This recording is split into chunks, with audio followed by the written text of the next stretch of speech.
Good morning, everyone. It is a blessed Palm Sunday.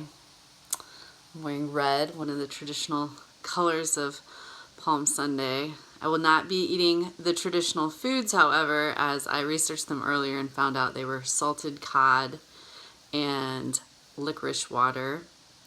And my husband told me that we'll be having homemade tomato sauce and homemade sausage. So his skills from the Culinary Institute of America have won out, and thank God for a husband that cooks.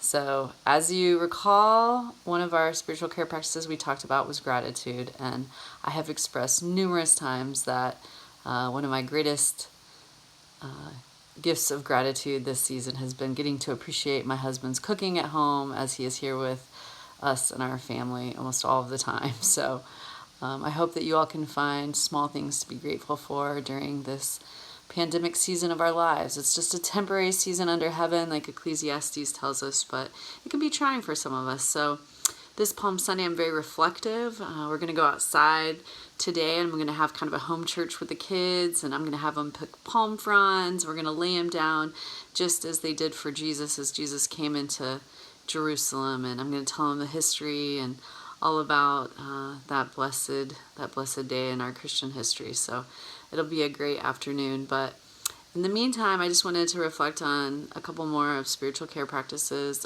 We've talked about the power of prayer and the importance of prayer and gratitude. Today I engaged in a few of them. Spiritual readings. So of course I read from the Bible about the story of Palm Sunday and what exactly happened there with Jesus that day.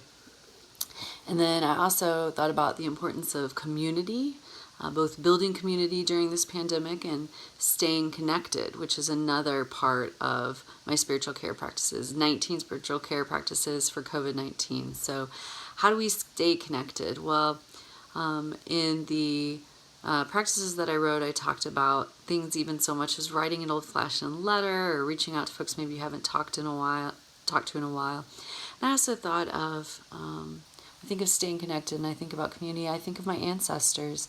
I think about my grandfather, Lucian Cummins. I just called him Grandpa, but he was born on 9/11, and he fought for World War II, fought in World War II for 4 years, wrote my grandmother, who he wasn't married to yet, letters every day, which our family still has. My aunt Betty has them down in Florida and hangs on to those, and sometimes I'm blessed to be able to read about the amazing things that happen. But one of the things I'm most appreciative of is my grandfather Cummins taking time with me and telling me about those things. And even though he probably didn't think I was really paying attention or listening, I was. And now that I'm in the military, it really means so much to reflect on all that he told me and to think about those stories of, as he drove down to Fort Polk through the marshland, and they barely survived. There's a story in the letters where he barely survives a marsh full of snakes. Literally, they were almost overrun by snakes as they left Fort Benjamin Harrison in Indianapolis, Indiana, and traveled down to Fort Polk. I mean, just amazing. We lived in Indianapolis for a long time. I went to law school there, and then my husband's first station was Fort Polk. That's him on the wall right behind me. So it's so cool to have these connections to our family history, and I just want my grandpa up there in heaven to know he didn't die until he was quite elderly. I think he was 90 to be exact, if I recall.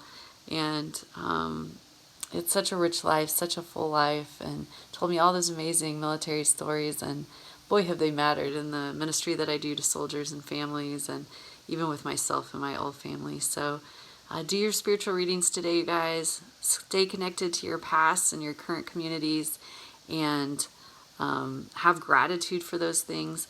And then just remember to stay connected. Remember the power of anti-isolation as Christians during this temporary season under heaven, as Ecclesiastes talks about.